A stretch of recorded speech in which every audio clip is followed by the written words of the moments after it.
እንኳን ለሊቀ ሰማዕት ለቅዱስ ጊዮርጊስ ወርሃዊ የመታሰቢያ በዓሉ በሰላም አደረሳችሁ። እንዲሁም በዚህች ዕለት ታስበው ለሚውሉ ቅዱሳን ዓመታዊና ወርሃዊ የመታሰቢያ በዓላቸው በሰላም አደረሳችሁ። ከዚህ በመቀጠል የሰማዕቱ የቅዱስ ጊዮርጊስ በጥር ወር የሚነበብ የሚጸለይ እናሰማለን። አንድ አምላክ በሚሆን በአብና በወልድ በመንፈስ ቅዱስ ስም አምኜ በወርሃ ጥር 23 ቀን የሚነበብ የንዑድ ክቡር የንጹሕ ኮከበ ልዳ ገባሬ ተአምር የተወደደ ኃያል ሊቀ ሰማዕታት ፍጡነ ረድኤት ቅዱስ ጊዮርጊስን ገድል እንጀምራለን። ሊቀ ሰማዕታት ፍጡነ ረድኤት ቅዱስ ጊዮርጊስ ጸሎቱና በረከቱ ከሁላችን ሕዝበ ክርስቲያንና ከኔ ጋር ይሁን ለዘላለሙ አሜን። ከዚህ በኋላ ቅዱስ ጊዮርጊስ ወደ ንጉሡ ተመልሶ አሁን የምትወደውን አደርጋለሁ። ንጉሡም መልሶ ጊዮርጊስ ሆይ እኔ በአማልክት እምላለሁ፣ እኔ መከራ ጸናብሃለሁ እንጂ ልገድልህ አላስብም። ከዚህ በኋላ ንጉሡ በእርሱ ላይ የሚያደርገውን እስከ መክር ድረስ ቅዱስ ጊዮርጊስን እንዲያስሩ ታዘዘ። በማግስቱ አዋቂዎችንና የብረት ሰሪዎችን ተሰብስበው ረጅም የሚያስፈራ የብረት መንኮራኩር እንዲሰራ በውስጡም ርዝመታቸው ክንድ የሚሆን 2 የብረት እሾህ የመላባቸው 100 የብረት መውጊያዎችን እንዲተክሉበት በዙሪያው እግረ ብረት እንዲያደርጉበትና በእግረ ብረቱ ክብ ከንፈር ላይ እንደ መጋዝ ያለ ጥርስ እንዲያወጡበት በውስጡም እጅግ የሚያስጨንቁ የብረት ዛንጃሮች እንዲሰሩ አዘዘ። ከዚህ በኋላ ሌላ የሲቃይ መሳሪያ እንዲያዘጋጁ ከአፋቸው የመጋዝ አይነት ጥርስ ያላቸው በግራና በቀኝ 2 ድስቶች እንዲሰሩ አዘዘ። ከወዲያና ከወዲህ በ2 ክፍል የሚጋጠሙ ቀለበቶች አዞሩበት፣ እንደ መጋዝም ስለት ያለው መቁረጫ ሰሩለት። ዳግመኛም 2 በክብነት የተጋጠሙ የመጋዝ አይነት ጥርስ ያላቸው ወዲያና ወዲህ የሚመላለሱ ሰይፎች ሰሩበት። በ40 ቀን ሰሩት። 20 በአንድ ወገን ሆነው የሲቃዩን መሳሪያዎች የሚያንቀሳቅሱ መንኮራኩሮችን የሚስቡ ብርቶች ጉልበታሞች ወታደሮችን አዘዘ። የመንኮራኩሩን ስራው በቶሎ ተፈጽሞ የብረት መዝጊያ መስሎ ቆመ። ከዚህ በኋላ ቅዱስ ጊዮርጊስ ከእስር ቤት አውጥተው ወደ መንኮራኩር እንዲወጡ ታዘዘ።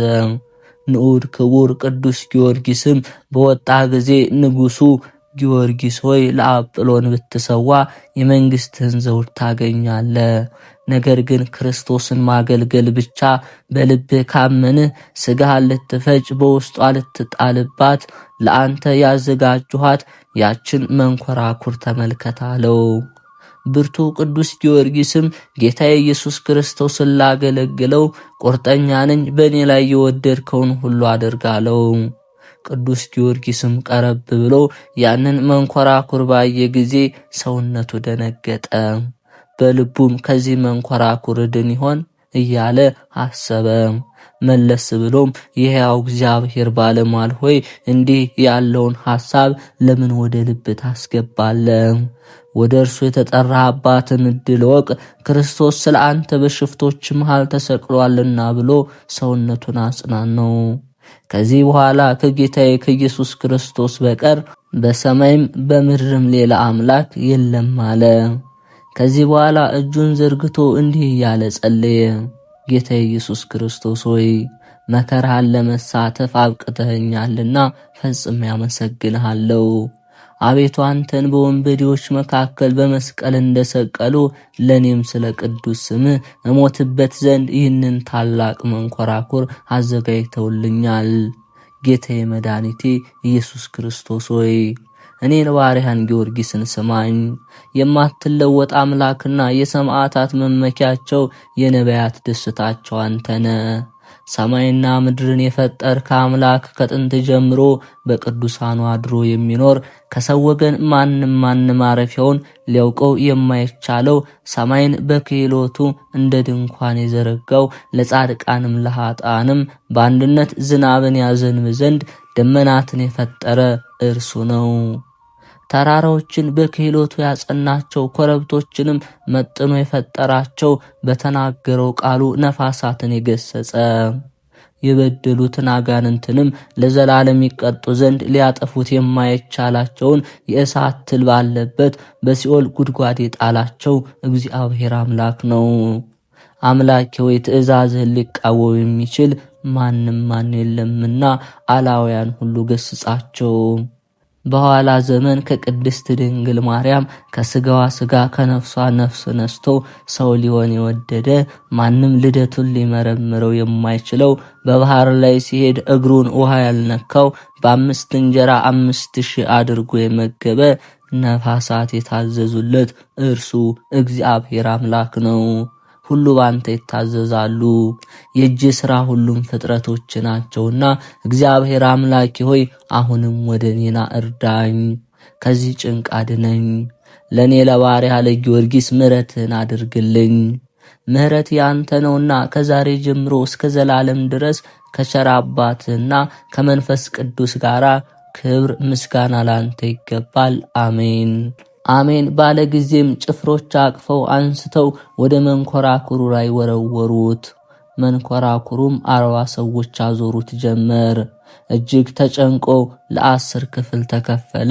ዱዲያኖስና 70 ነገሥት የግብፅ ንጉሥ ጠራቅሊኖስ ባዩት ጊዜ ድምፃቸውን ከፍ አድርገው አሕዛብ ሁሉ እኛ ከምናመልካቸው ከአጵሎንና ከዜውስ ከጵስያና ከስቅማንድሮስ ከዳክና ከአንሃጦስ ከአርክሎስና ከሎጦን ከሴቶችም ውስጥ ከታላቂቱ ከአርጤምስ ከኤፌሶን አማልክት በቀር ሌላ አምላክ እንደሌለ ወቁ።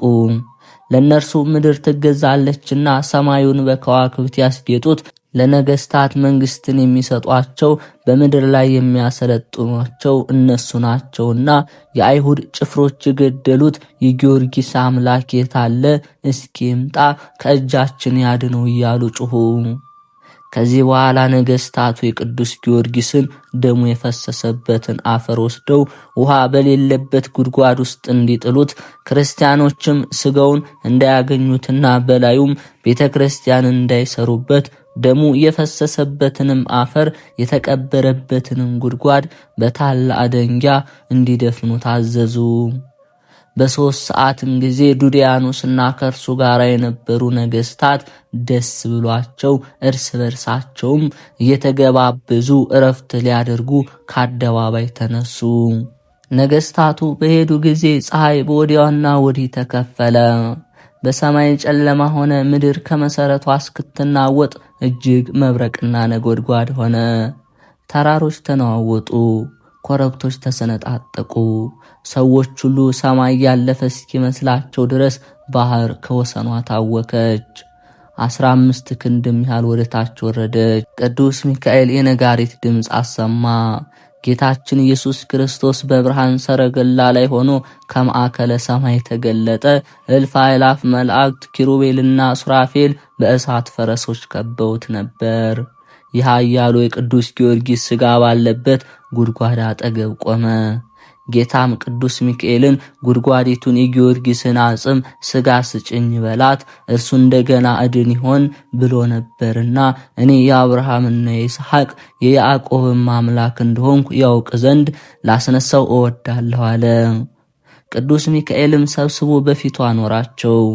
ጌታም አጥንቶቹን በእጁ ይዞ ወዳጄ ጊዮርጊስ ሆይ አዳምን የፈጠረች እጄ አንተንም የፈጠረች እሷ ናት ብሎ በፊቱ እፍ ብሎ መንፈሰ ሕይወት በመላበት ጊዜም ቅዱስ ጊዮርጊስ ከእንቅልፉ እንደተነሳ ሰው ተነሳ።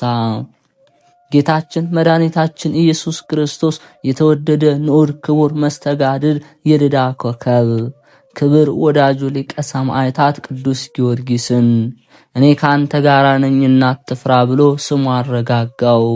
ሰላምንም ከሰጠው በኋላ በፍጹም ምስጋና ቅዱሳን መላእክት በፊቱ እያመሰገኑ ወደ ሰማይ አረገ። ሊቀ ሰማዕታት ቅዱስ ጊዮርጊስ ግን በፍጹም ደስታ 70 ነገስታትን እየፈለገ ወደ ሀገር ወጣ። ዱዲያኖስና 70 ነገስታት ወደ ፍርድ አደባባይ ሲሄዱ አገኛቸው። ቅዱስ ጊዮርጊስም አንተ ከሃዲ ነፍስ ከሌላቸው አማልክቶች ጋር እንደ አፈርህ አንተ በርትተ የፈጣሪ ኢየሱስ ክርስቶስን ኃይል መቃወም እንደማይቻልህም ወቅ አንተና ርኩሳን ጣዖቶችን አሳፍራቸው ዘንድ ከሙታን ለይቶ ያስነሳኝ እርሱ ነው። ከዚህ በኋላ ቅዱስ ጊዮርጊስ ንጉሥ ሆይ አንተ አታውቀኝምን እያለ መጣ። ዱድያኖስም አንተ ማን አለው። እኔ በየክፍሉ ቆራርጣችሁ የገደላችሁኝ ከጉድጓድም ውስጥ የጣላችሁኝ ጊዮርጊስ ነኝ። በእግዚአብሔር ስም ላይ ለምን ትታበያለህ ብሎ ተናግሮም ኃያሉ ሊቀ ሰማዕታት ቅዱስ ጊዮርጊስ በከሃዲው ንጉሥ ዱድያኖስ ፊት ቆመ። ከሃዲው ንጉሥ ዱድያኖስም አብረውት ይጓዙ የነበሩ 70 ነገሥታቱን በእውኑ ይህ ውሃ በሌለበት ጉድጓድ ውስጥ ቀብረኑ የነበረው ጊዮርጊስ ነውን? ወይስ ምትሃት ይጫወትብናል ሲል ጠየቃቸው። የአርማንያ ንጉሥ መገንጢዮስ ይመስላል አለ።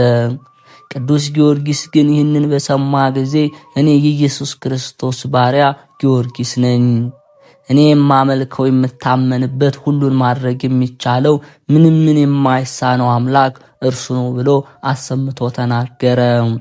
ከፍተኛው መኮንንም አናድሎስም ቅዱስ ጊዮርጊስ ከሞት እንደተነሳ ባየ ጊዜ ከሃዲያን ሆይ ለምን አታፍሩም? እውነቱንስ ለምን ትሸሽጋላችሁ?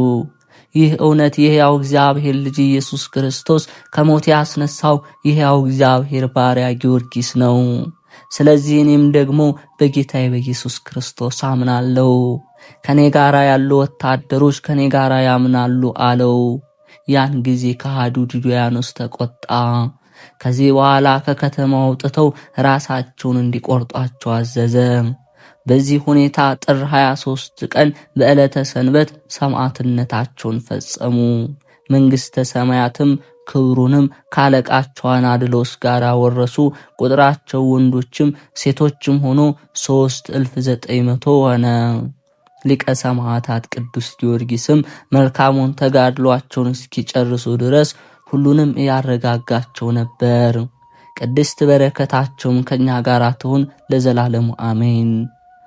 ከዚህ በኋላ ከሃዲው ንጉሥ ቅዱስ ጊዮርጊስን ወደ ፍርድ አደባባይ አምጥተው በብረት አልጋ ላይ እንዲያስተኙት፣ በጀርባው ከአልጋው ጋር እንዲቸነክሩት፣ በበታቹም እሳት እንዲያነዱበት፣ ከዚህ በኋላ ሊቀ ሰማዕታት ቅዱስ ጊዮርጊስን ወደ ፍርድ አደባባይ እንዲያመጡት አዘዘ።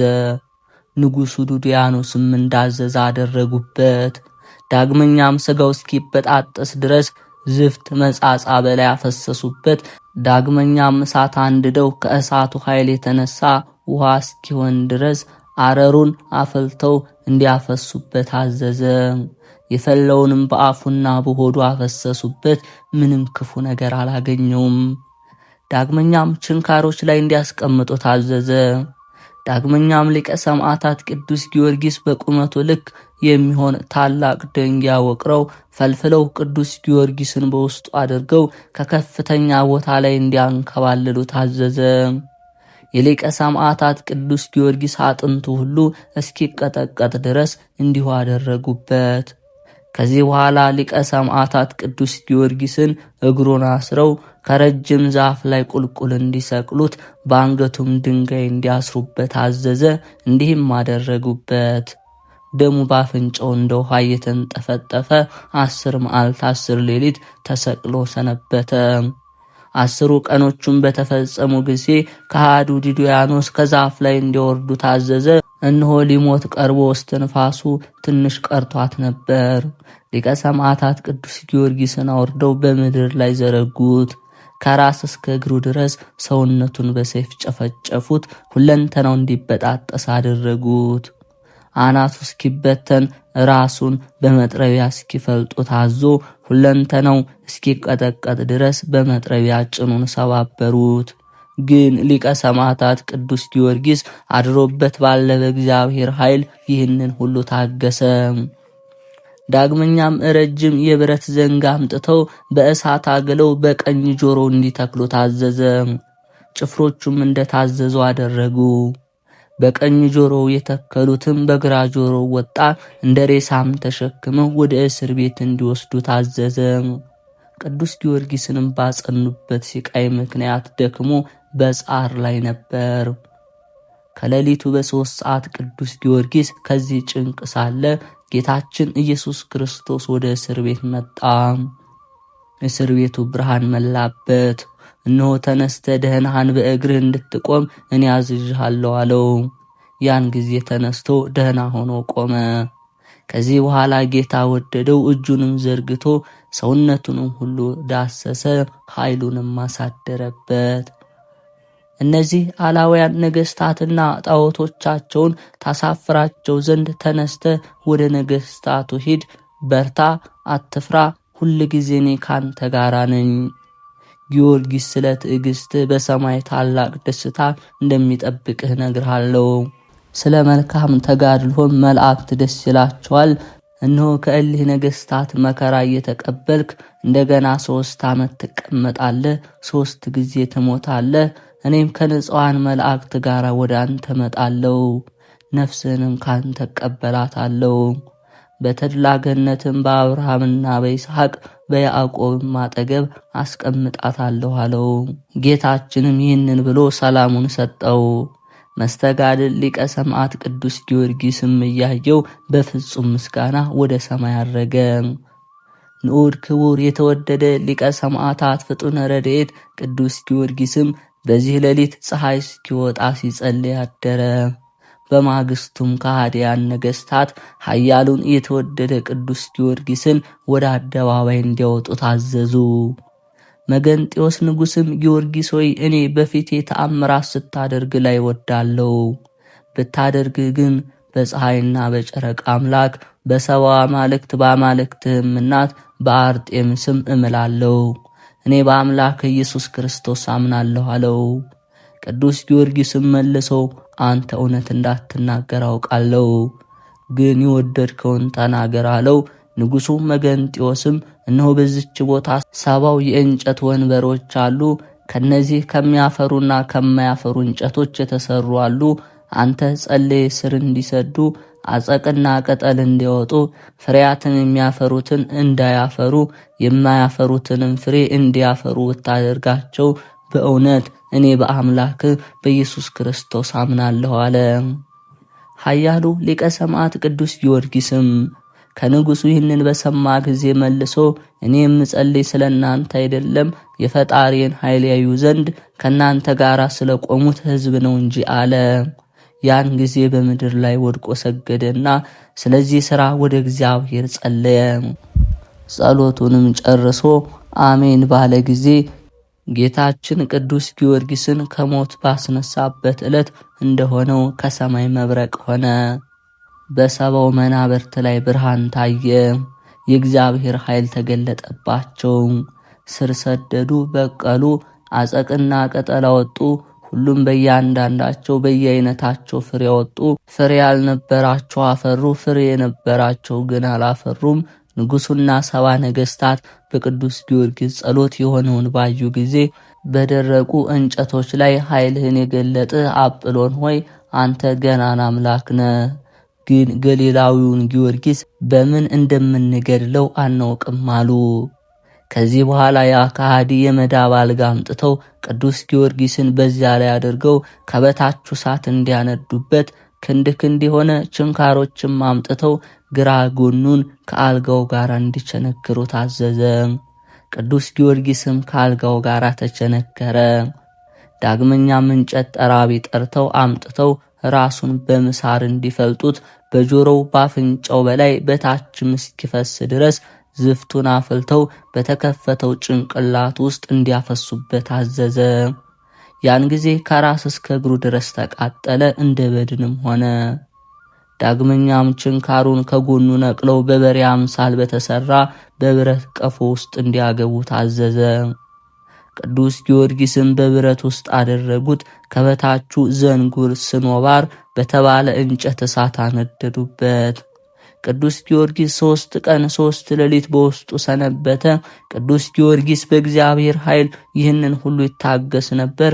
ጌታችንም ቅዱስ ጊዮርጊስን ከመከራው ጽናት የተነሳ እንደደከመ ባየ ጊዜ በደመና ወደ እርሱ መጣ። እሳቱንም ከእርሱ ላይ አጠፋለት፣ ሰውነቱንም በሙሉ ፈወሰው። በበሬ አምሳል የተሰራውን የብረት ቀፎ ሰበረው፣ ከመሃሉም ለሁለት ሰነጠቀው።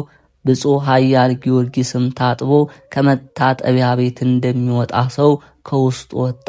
ከዚህ በኋላ ጌታችን ኃይሉን አሳደረበት። በፍጹም ምስጋና ወደ ሰማይ አረገ። ቅዱስ ጊዮርጊስም ወደ እርሱ አቅንቶ ይመለከት ጀመር። ሊቀ ሰማዕታት ቅዱስ ጊዮርጊስም በነገሥታቱ ፊት ቆመ። በሰውነቱም የቁስል እትራት አልነበረም። ሕዝቡም ባዩ ጊዜ አምላከ ጊዮርጊስ ኢየሱስ ክርስቶስ ሆይ በአንተ አምነናልና እርዳን ብለው ጮኹ። ንጉሡም ወታደሮች ሕዝቡን ከበው በሰይፍ ራሳቸውን እንዲቆርጧቸው አዘዘ። በወርሃ መጋቢት 11 ቀን እሁድ ተጋድሏቸውን ፈጽመው የሕይወት አክሊልን የተቀበሉ ቁጥራቸው 5000 ነበር። ቅዱስ ጊዮርጊስም በእግዚአብሔር ቸርነት ተጋድሏቸውን እስኪፈጽሙ ድረስ ልቦናቸውን ያጽናናላቸው ነበር። ዳግመኛም ንጉሥ ዱዲያኖስ የደረቁ እንጨቶችን አምጥተው እንዲያሾሏቸው አዘዘ። ቅዱስ ጊዮርጊስን በድንጋይ ላይ አስቀምጠው የተሾሉትን እንጨቶች በሥጋው ላይ እንዲቀበቅቧቸው አዘዘ። ቆዳውንም እስኪሰነጥቁት በውስጡ ተከሏቸው። የእጁን የእግሩን ጥፍር ነቅለው የተሾለ ችንካር ቸከሉበት። ዳግመኛም ጭፍሮቹ በአናቱ በኩል በመሃል ራሱ እስኪዘልቅ ድረስ የሾሉ እንጨቶች በግራ በቀኝ ተከሉበት። ደሙም እንደ ውሃ እስኪፈስ ድረስ ቅዱስ ጊዮርጊስንም በሰውነቱ ችንካሮችን እንደተከሉበት ከድንጋይ ላይ አንከባለሉት። ቅዱስ ጊዮርጊስም በዚህ ስቃይ ይጨነቅ ነበር። ዳግመኛም ግራና ቀኝ ጠርብ አድርገው የጀርባውን ከወዱ አጣብቀው እንዲቸነክሩትና በሁለት ጠርቦች መሃል አጥብቀው እንዲያስሩት አዞ እንደ ትእዛዙ ፈጸሙበት። ኃያል መስተጋድል ቅዱስ ጊዮርጊስ ግን በአምላኩ በእግዚአብሔር ኃይል እነዚህን ስቃያትን ተቀበለ። ዳግመኛም እንደ ወይን መጥመቂያ ያለ አውድማ ሰርተው ቅዱስ ጊዮርጊስን በውስጡ አገቡት።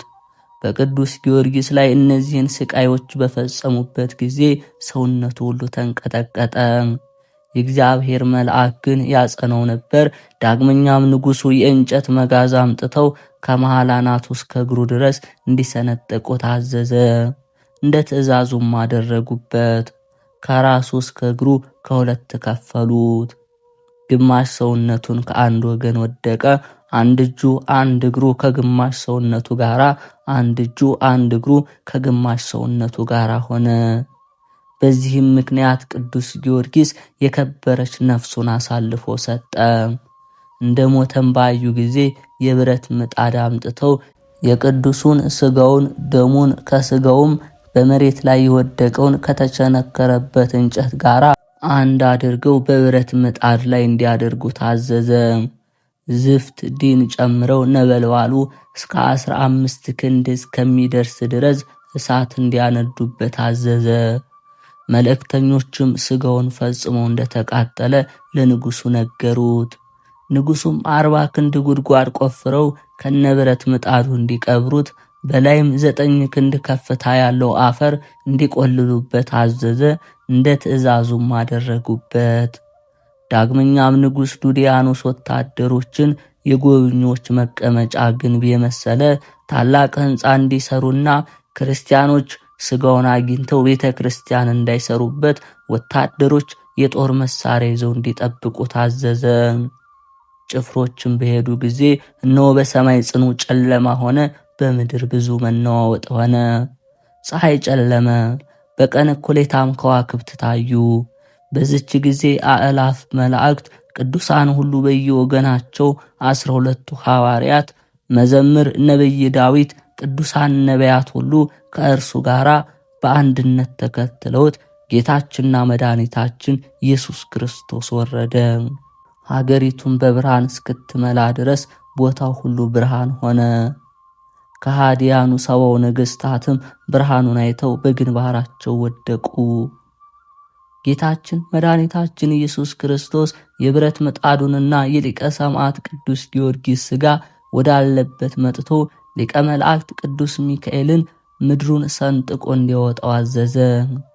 ጌታችን ኢየሱስ ክርስቶስ ጊዮርጊስን አገልጋይ የመረጥኩህ ወዳጄ ተነስተህ በእግርህ ቁም፣ አልዓዛርን ከሞት ያስነሳሁት እኔ አምላክህ ነኝ ብሎ ከአመዱ ላይ እራሪውን የሊቀ ሰማዕታት ቅዱስ ጊዮርጊስ አጽሙን ጠራው። ያን ጊዜ ሊቀ ሰማዕት ቅዱስ ጊዮርጊስ ምንም መከራ እንዳላገኘው ሆኖ ተነሳ። ጌታችን መድኃኒታችን ኢየሱስ ክርስቶስ መልሶ ወዳጄ ጊዮርጊስ ሆይ ጽና፣ በርታ፣ ድል ንሳ፣ ስለ ሰማዕትነት ፍጻሜ በመላእክት ፊት ደስታ ይጠብቅሃልና ታገስ። ወዳጅ አገልጋይ ጊዮርጊስ ሆይ እነሆ በኢየሩሳሌም ሰማያዊት መንበር አዘጋጅቼልሃለሁ። ከአንተ በፊት ከነበሩ ከአንተ በኋላ ከሚነሱ ሰማዕታትም ምን በክብር የሚመስልህ የለም አለው። አበው ነቢያት፣ ቅዱሳን ሐዋርያት ሁሉ ወደ እርሱ መጥተው ሳሙት። የእግዚአብሔር ወዳጅ ቅዱስ ጊዮርጊስ ሆይ እኛ ሁላችን በትዕግስት ብዛት ደስ ይለናል። አንተ ብፁዕ ነህ፣ ይልቁንም አንተ ብቻህን የእግዚአብሔርን ስም በዓለም ሁሉ ገልጠሃልና። ስለዚህ ጌታችን መድኃኒታችን ኢየሱስ ክርስቶስ ሰማያዊ ክብርን ያከብርሃል። በሰማያውያንና በምድራውያን ፍጥረት ሁሉ በማይነገር ክብርና ጌትነት ትኖራለህ። ጌታችን መድኃኒታችን ኢየሱስ ክርስቶስ በስሜ እየመሰከርክ 3 ዓመት በተጋድሎ ትኖራለህ፣ ልብህን አጽና፣ በርታ፣ አትፍራ፣ እኔ ካንተ ጋር ነኝ አለው። ጌታችን ይህንን ተናግሮ ስሞት አረጋግቶት በፍጹም ክብር ወደ ሰማይ አረገ። ንዑድ ክቡር ኃያል ሊቀ ሰማዕት ቅዱስ ጊዮርጊስም ፊቱ በብርሃን ተመልቶ ወደ መሃል ከተማ መጥቶ እናንተ ከሃዲያን ነገሥታት በዚች ሀገር ያላችሁ እነርሱን የምትከተሉ ወታደሮች በፈጣሪ ኃይል ከሞት ተነስቼ የመጣሁትን እኔ ገሊላዊ ጊዮርጊስ ነኝና ታዩኝ ዘንድ ኑ። እሊህ አመፀኞች ገድለው ቀብረውኝ የነበርሁት ሰማይና ምድርን የፈጠረው ጌታዬና አምላኬ ኢየሱስ ክርስቶስ ከሞት ለይቶ ያስነሳኝ እኔ ነኝ እያለ በጌታችን መድኃኒታችን ኢየሱስ ክርስቶስ ስም እያስተማረ በየአውራጃው ሁሉ ይዞር ጀመር።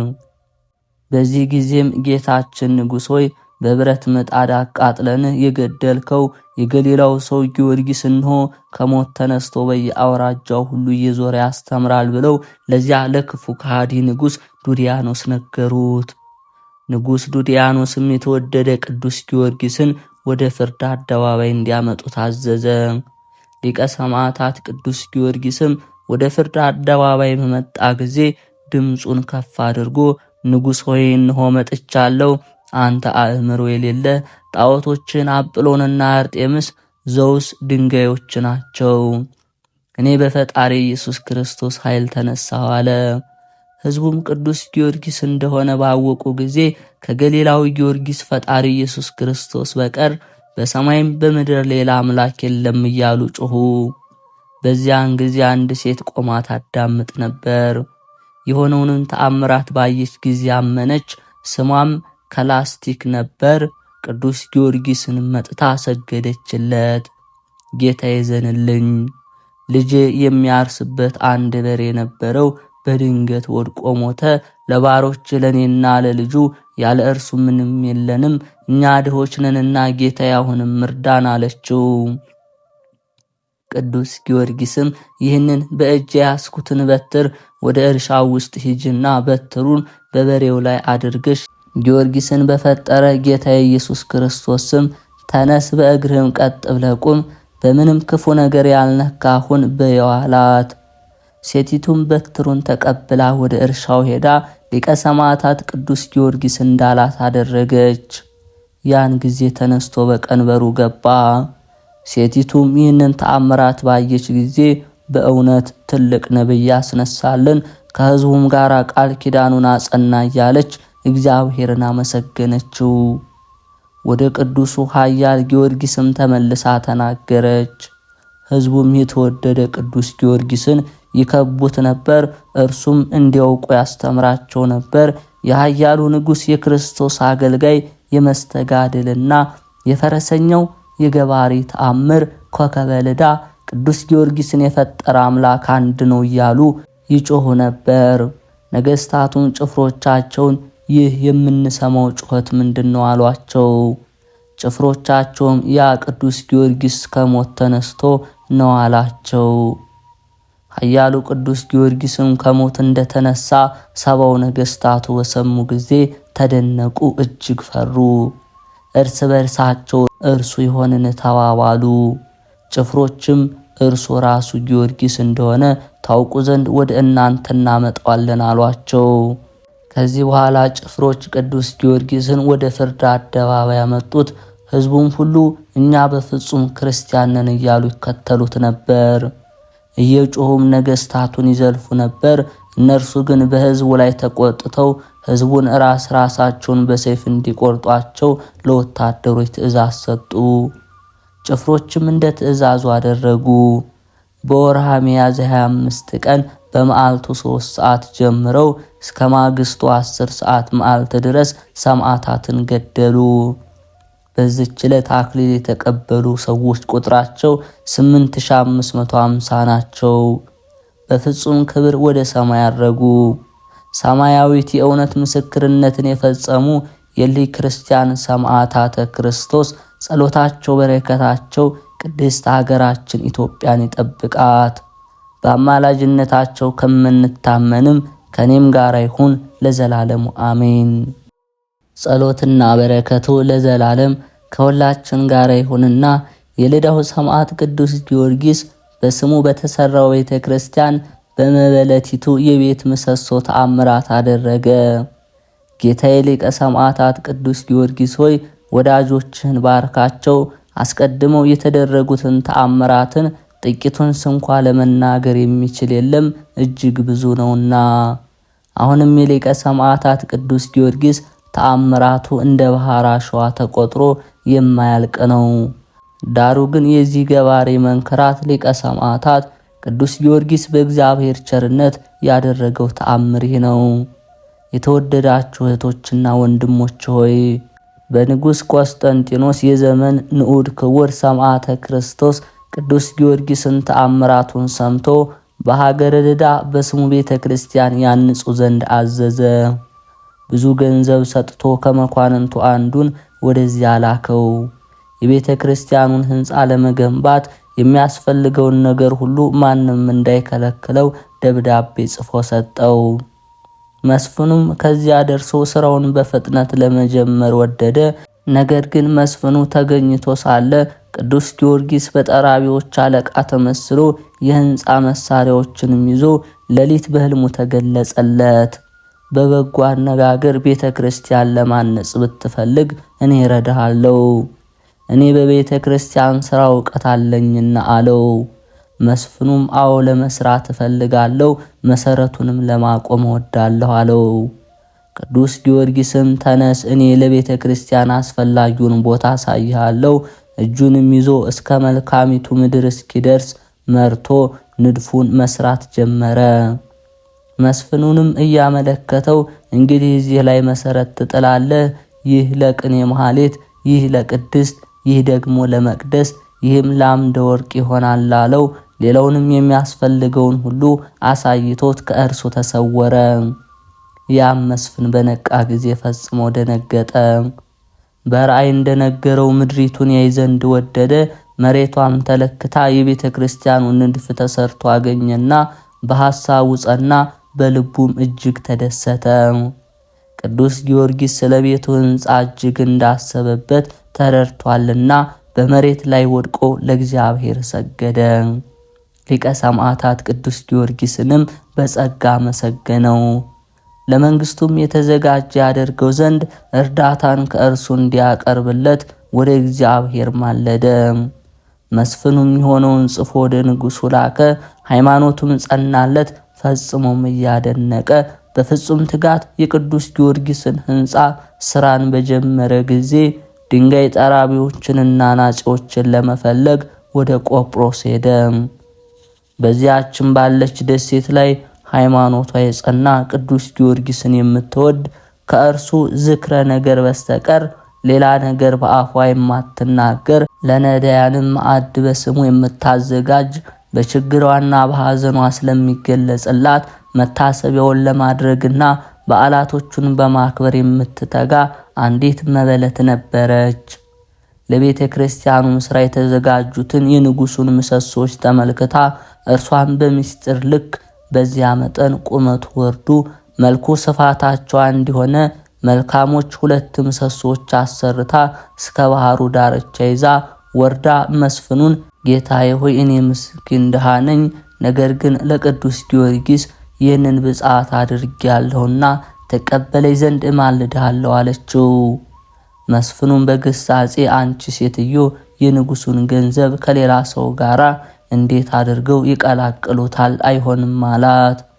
መበለቲቱም እያለቀሰች ሄዳ ምሰሶዎች አጠገብ ተቀምጣ ዛሬ ምንኛ አፈርኩ፣ ተስፋዬንም ቆረጥኩ፣ የተመኘሁትንም ለማግኘት ተሳነኝ። ዛሬ ሊቀ ሰማዕት ቅዱስ ጊዮርጊስ ረድኤት ከኔ ራቀ። ዛሬ እንደናከኝ ፈራው። ስለምን የመበለቲቱን 2 መሐላስ የተቀበለውን ፈጣሪህን አልመሰልከውም? ስለ ሐዘኔ ለምን አትራራም? ስለ ችግሬ ስለምን አታዝንም? አቤቱ ያቀረብኩትን ብጽዕት በመቀበል ሃይማኖቴ በአንተ ረዳትነት ይጸና ዘንድ ስለ እንባዬ ስለምን ችላ አልከኝ? ስለምንስ ናከኝ? ብላ በሃይማኖቷ ጸንታ ጸለየች። በዚያች ሌሊት እሊያ ምሰሶች በሊቀ ሰማዕታት ቅዱስ ጊዮርጊስ ኃይል ሄደው ከባህሩ ዳርቻ ደረሱ። መስፍኑም ባህሩን ተሻግሮ የብስ ረግጦ ኢዮጴ በደረሰ ጊዜ እሊያን የመበለት ምሰሶች የሊቀ ሰማዕታት ቅዱስ ጊዮርጊስ ምልክት በላያቸው ተጽፎ አገኛቸው። አቤቱ የእግዚአብሔር ቅዱስ ሆይ ለትእዛዝ ተገዥ ነኝ በማለት ተንበርክኮ ሰገደ። ከዚያም እንዳዘዘው በአስፈላጊው ቦታ ምሰሶዎችን አቁሞ የቤተ ክርስቲያኑትን ሥራ ሰርቶ ተፈጸመ። ስጋውንም ወስደው ከመበለቲቱ ምሰሶች በታች አክብረው አኖሩት። እግዚአብሔር በዚያ ድንቅ ተአምራትን አደረገ። በዚያም የጸለየ ሁሉ ፈውስን ያገኛል። ከደዌ ወገን በዚች ቤተ ክርስቲያን ክብርና በእግዚአብሔር ቸርነት ይፈወሳሉ። ከምስራቅ፣ ከምዕራብ፣ ከሰሜን፣ ከደቡብ ብዙ ሰዎች ወደዚች ቤተ ክርስቲያን ይመጣሉ። በባህር በየብስ የሚደርስ ችግር የተነሳ ሁሉንም የለመነውን ያገኛል። ነቢዩ ዳዊት እግዚአብሔር በቅዱሳኑ ላይ አድሮ የሚሰራውን ሥራ ድንቅ ነው ብሎ እንደተናገረ ስፍር ቁጥር የሌለው ፈውስ ተአምር እግዚአብሔር በዚያ ይገልጻል። እንግዲህ በቅርብም በሩቅም ባሉት ክርስቲያን ላይ የእግዚአብሔር በረከት አድሮ ይኖር ዘንድ ጌታችን ኢየሱስ ክርስቶስ እንለምነው። ረድኤቱ ከመብረቅ ይልቅ የሚያንጸባርቅ ከሰይፍ ስለት የሰላ ከተመረጠና ድንቅ ሰማዕት ቅዱስ ጊዮርጊስ የርስተ መንግሥተ ሰማያት ዕድል ፈንታቸው ይሆን ዘንድ በሕይወት ላሉት ለሞቱትም ወገኖቻችን እንማልድ።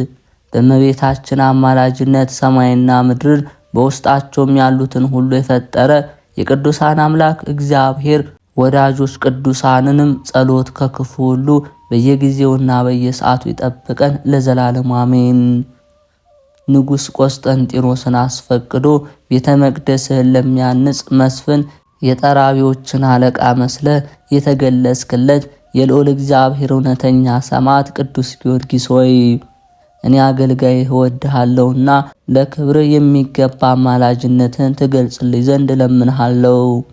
ኃያል መስተጋድል ፍጡነ ረድኤት ሊቀ ሰማዕት ቅዱስ ጊዮርጊስ ሆይ ጨካኝ ንጉሥ ዱዲያኖስ አንተን ማሰቃየት ተሳነው።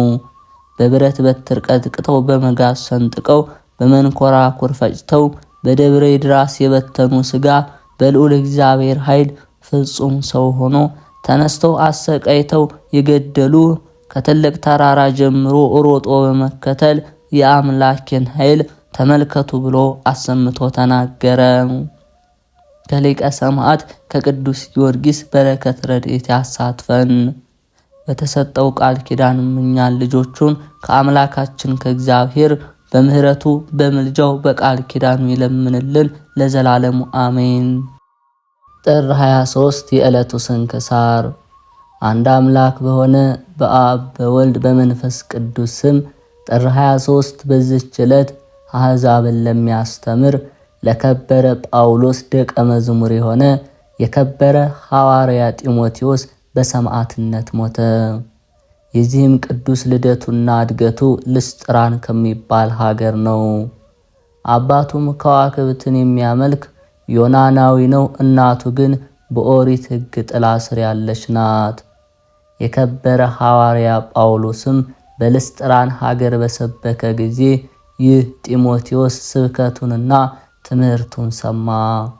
እግዚአብሔርም በጳውሎስ እጅ የሚያደርጋቸውን ድንቆች ተአምራቶችን አይቶ እሊህን ተአምራቶች አስተዋዮችና ጥበበኞች የሚደነግጡባቸው ናቸው።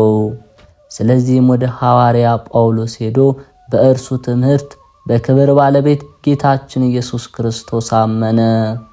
በአብ በወልድ በመንፈስ ቅዱስ ስም ተጠምቆ የሐዋርያ ጳውሎስ ደቀ መዝሙር ሆነ። ወደ ብዙ ሀገሮችም ተከትሎት በመሄድ ከእርሱ ጋር ደከመ። ታላቅ መከራና ብዙ ሐዘንም ደርሶበታል። ሐዋርያው ጳውሎስም በኤፌሶን ውስጥ በአንዲት ሀገር ላይ ኤጲስቆጶስነት ሾመው። በዚያን ጊዜ ወደ እርሷ ገብቶ ለሰዎች በክብር ባለቤት በጌታችን ኢየሱስ ክርስቶስ ስም ሰበከ። ብዙዎችንም ወደ ቀናች ሃይማኖት መልሶ የክርስትና ጥምቀትን አጠመቃቸው። ከዚህ በኋላ በዙሪያዋ ወዳሉ ብዙዎች ሀገሮች በርቀትም ለሚገኙ ሀገሮች የከበረ ወንጌልን ሰበከላቸው። የከበረ ሐዋርያ ጳውሎስም 2 መጽሐፍቶችን ጽፎ ወደ እርሱ ልኳል። እርሳቸውም ሕዝቡን የሚያስተምርባቸው፣ ራሱም ከቢጽ ሐሳውያን የሚጠብቅባቸው፣ ቅስና ወይም ዲቁና ሊሾም የሚገባውንና የማይገባውን የሚለይበት፣ ክህነት በማይገባው እጁን እንዳይጭን የሚያስጠነቅቁ ናቸው። ጢሞቴዎስን ደግሞ ለእርሱ ተወዳጅ ልጁ አድርጎ ይጠራዋል። መልእክተኞቹንም በእርሱ እጅ ወደ ሌሎች ሀገሮች ልኳል።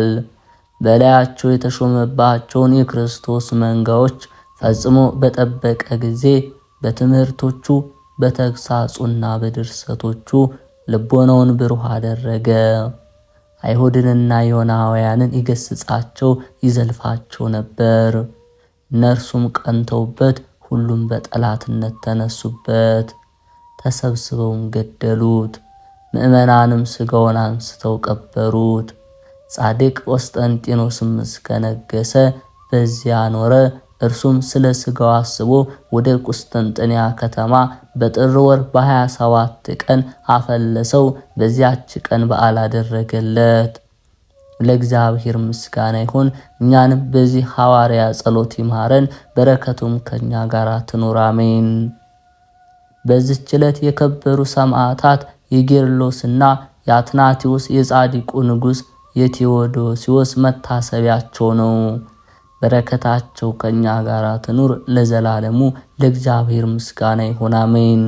ጥር 23 ቀን የሚከበሩ ዓመታዊ የቅዱሳን በዓላት፦ ቅዱስ ጢሞቴዎስ ሐዋርያና ሰማዕት፣ የቅዱስ ጳውሎስ ደቀ መዝሙር፣ ቅዱስ ጌርሎስ ሰማዕት፣ ቅዱስ አትናቴዎስ ሰማዕት፣ ጻድቁ ንጉሥ ቴዎዶሲዎስ ዘቁስጥንጥንያ። ወርሃዊ በዓላት፦ ቅዱስ ዳዊት ልበ አምላክ፣ ቅዱስ ጊዮርጊስ ሊቀ ሰማዕታት፣ ቅዱስ ሰሎሞን ንጉሠ እስራኤል፣ አባ ጢሞቴዎስ ገዳማዊ፣ አባ ሳሙኤል፣ አባ ስምዖን፣ አባ ገብርኤል።